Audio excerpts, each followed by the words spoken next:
In today's video, I'm going to teach you how to change resolution on Windows 11.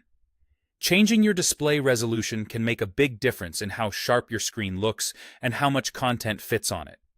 A higher resolution gives you more detail and workspace, while a lower resolution can make text and icons appear larger and easier to read. Before we begin, make sure you've saved your work, since your screen may briefly flicker when the setting changes. Start by opening the Windows settings. The quickest way is to press the Windows key and the letter I on your keyboard at the same time. This shortcut takes you straight to the Settings app, so you don't have to hunt through menus. Once Settings is open, look for the System section. It's usually the first option on the left sidebar, marked with a computer icon. Click System to open the main System Settings page, where you'll find options that control displays, sound, notifications, and more. Next, select Display. This is where Windows groups all the visual options for your monitors. If you're using more than one display, you'll see them shown at the top, but the resolution option we need is just a little farther down the page. Scroll down until you find the setting labeled Display Resolution.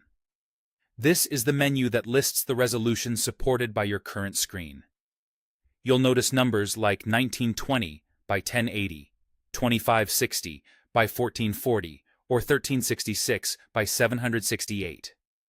These numbers represent the width and height in pixels. Typically, Windows will mark 1 as recommended. That's the native resolution of your monitor and usually gives the sharpest image. Click the drop-down menu next to Display Resolution. You'll see all available options for your display. Higher values generally look crisper, but everything may appear smaller. Lower values make items larger, though you might lose some sharpness. If you're using an external monitor, its list can differ based on what the monitor and cable support. Select your preferred resolution from the list. When you choose one, your screen may go black for a moment and then come back at the new setting. Windows will usually ask if you want to keep these changes. If the screen doesn't look right or you can't see anything, don't worry. After a brief countdown, it will revert automatically. That's it. You've changed your resolution in Windows 11. If things look too small or too large, even at the resolution you want, remember there's also a separate scale option in the same display settings that adjusts text and app size without changing the resolution. Thanks for watching, and enjoy your improved display.